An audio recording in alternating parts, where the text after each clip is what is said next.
Roll back the clock 15 years and you'd be forgiven for thinking that Sony Ericsson would become the dominant force in mobile devices for decades to come. But the reality is that today the company is struggling to stay relevant in an industry that threatens to leave Sony behind. So how did the company slip so low in global cell phone market share? Why was the name changed from Ericsson to Xperia 10 years ago? And what does the future look like for Sony's smartphones now? Here's how it happened.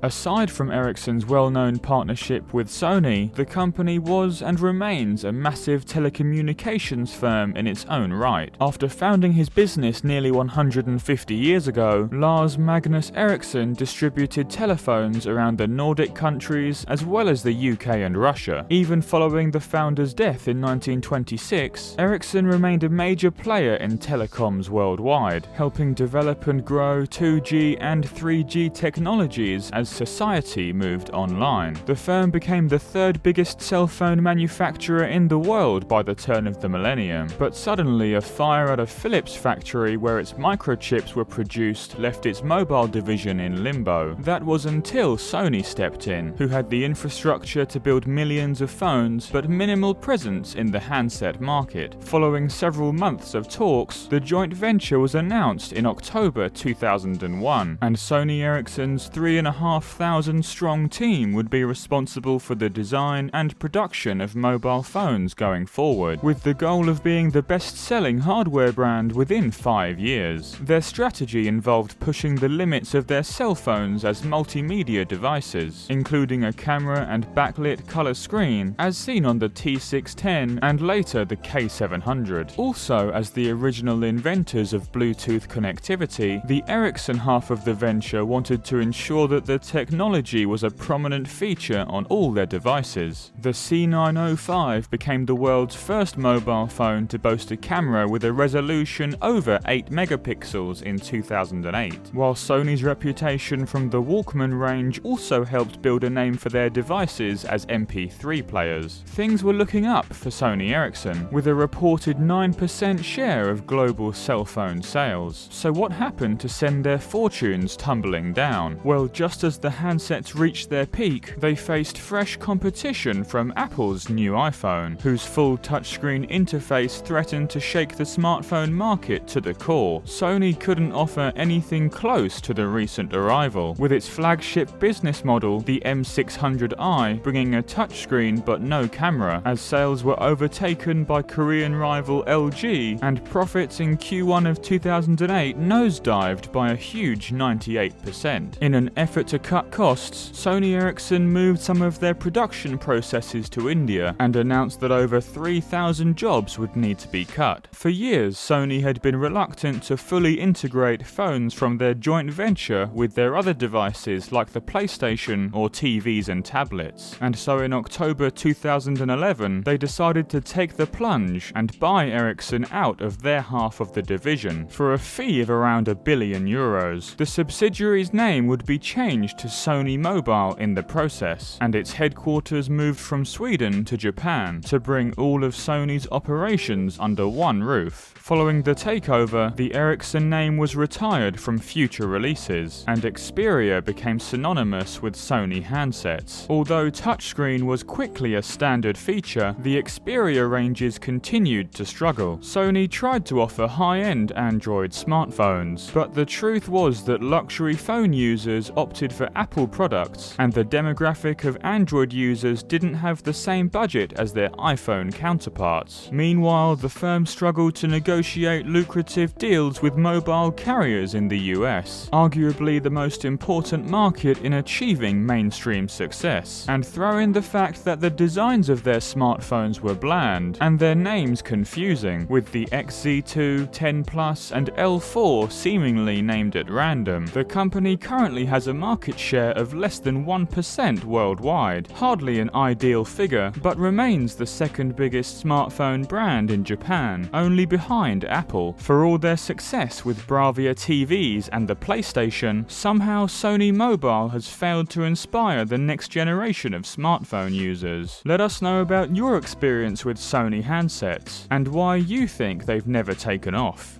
That's how it happened, and thanks for watching.